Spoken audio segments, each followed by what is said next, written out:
Hello, welcome to the Brain Scrub, an improvised approach to mental health. I'm your host, Glenn Sollers, and thanks for tuning in today. I had a conversation yesterday that really reminded me of the fact that we have two selves, and there's many selves, but there's two contrasting selves that we're dealing with. And one is this possibly happy, nice, I'm so great with people, I'm so respectful. It's the good side. And if I were to use a Star Wars analogy, you are the Jedi. Now, the other side is the dark side, and that is the shadow side, the side of us that we repress, we ignore, or the side that we see in other people, like we see their dark side and we think they're this way, but really, folks, knock on your back door. That just might be you. Or it is the part that you wish you were able to do, but because somebody else is doing it, envy may get in the way, and you are jealous of that, what you perceive as a dark side of somebody else. Carl Jung came up with this concept, the shadow self, the stuff that we aren't always willing to look at. Why is it important to know that we have this shadow self? Because it shows that we are a human being, and we might be projecting out in the world that we are so great, so nice. But if we are actually to take our actions, there's a part of it that I believe sometimes is really nasty. Maybe we're being nasty to ourselves. Maybe we're being nasty to the other person. So for example, in Canada, we are known to be very polite. Very polite. Oh my gosh, Canadians are so nice. They say hi and they say thank you. And they have all these kind gestures. And I think part of it is really nasty because underneath all this might be what I label as being a bit superficial at times, or it can actually stop us from holding other people accountable, for giving people feedback appropriately. And when I mean that, and this really came up in the conversation I had yesterday, is this sometimes inability to be direct with people, to soften our approach, which is okay. We need to know who our audience is. However, if we tell somebody, you know what, it might be really nice if you did the dishes for me.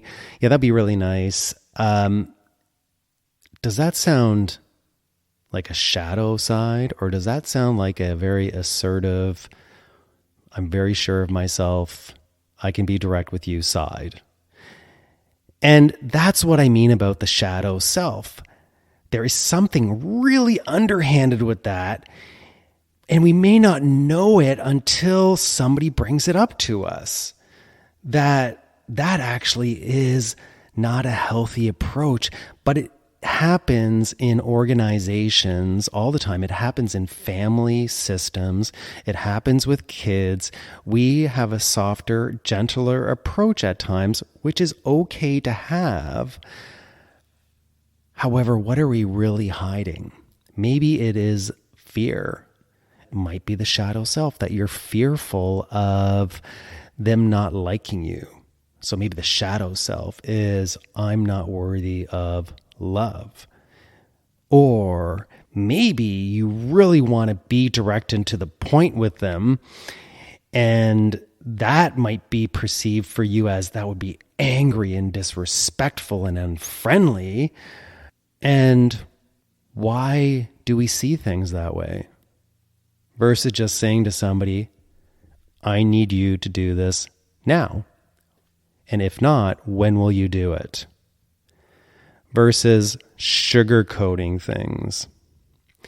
Now, I'm just using that as an example.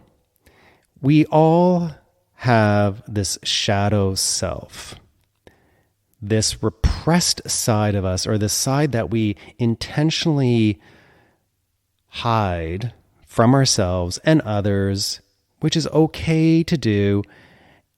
And it can creep up sometimes and get in our way. Maybe at times when we're really angry or disgusted with somebody, this shadow self may rear its ugly head. Like for me, what I find sometimes is if somebody doesn't agree with me, I will bring out my shadow self. And it's kind of like, I'll show you who's right. You just watch me. And of course, it's not acceptable to do that because it gets in the way of me being empathetic with people and hearing different sides. So think about, what are those things that you might repress within you? Like if it was the real 100% authentic you, what might you be doing instead? Or what do you see in other people that maybe you don't like seeing in those people that you wish you could do yourself? Like you somehow admire their ability to do it. Although it's very difficult to say that, they're displaying something that you might be hiding within yourself versus doing it. So the shadow self, understandably, is something that we don't always want to look at. And there are people that represent this, what we would say is evil or is unfriendly.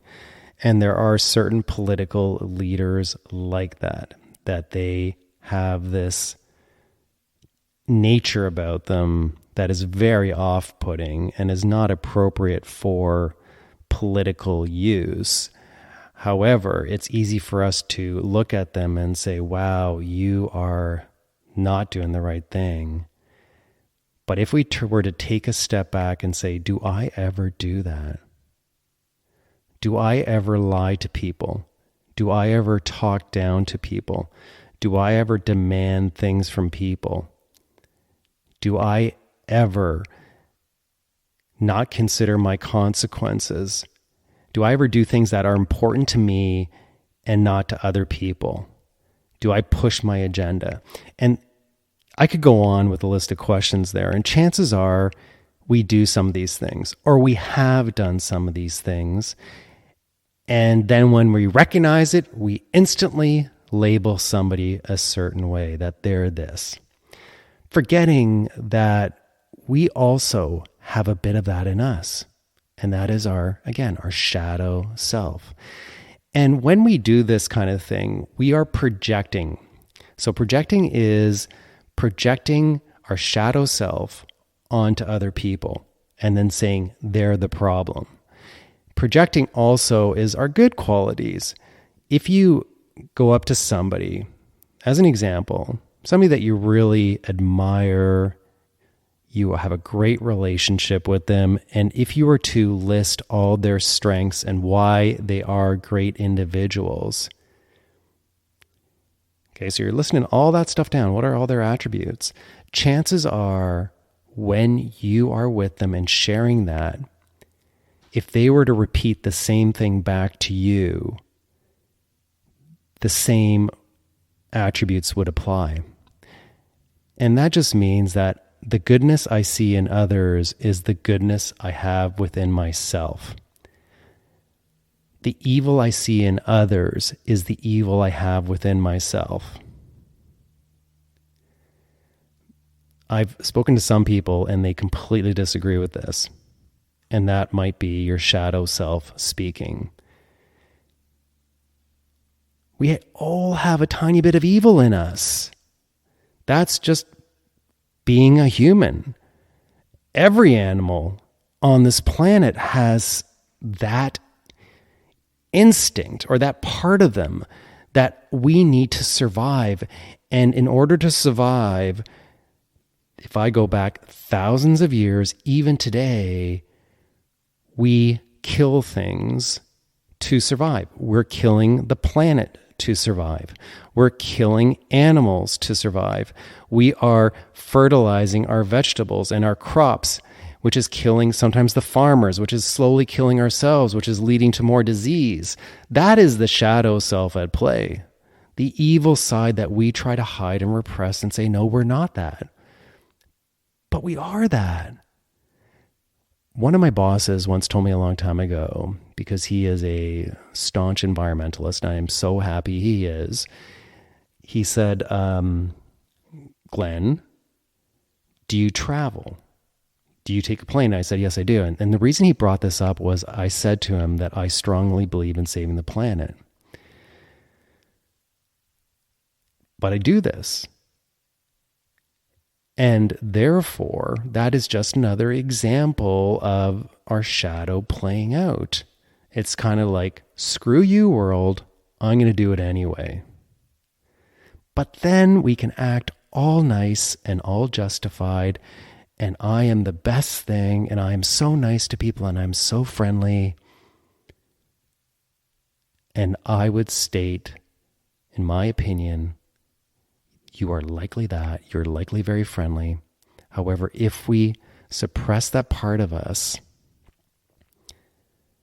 it can, and I'm talking about the shadow part of us, it can lead to dysfunctional behavior. And if you've listened to any of my previous episodes, you will understand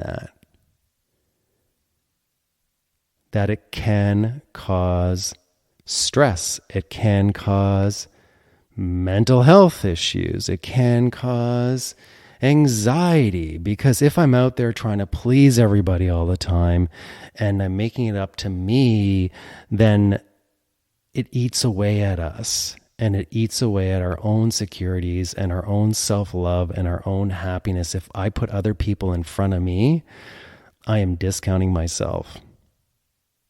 If I'm trying to be perfect at everything, because I think that's the right thing to do, the shadow part of me is probably saying, you're not good enough. You're not worthy. So I do these things that appear to be my great self to block out my shadow, so to speak. So that part doesn't represent itself anywhere, that people don't see it. And sadly, in a lot of cases, people never see it, or they're unwilling to see it. And an example of this would be somebody in your workplace that exhibits bad behavior.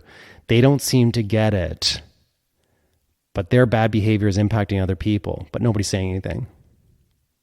They're just walking around with blinders on, unconscious to the impact of their actions. And in many cases, we let this kind of stuff go on. Why? Why do we allow that? And there's another flip side to this, and that is, over our life, we have become who we are for a reason. So if we exhibit certain bad behaviors, there's a reason we do it. We grew up like that, and that gives us compassion for other people in terms of why they're doing what they're doing, which is also really important, because we're all doing shadow stuff. We're all doing great, nice stuff.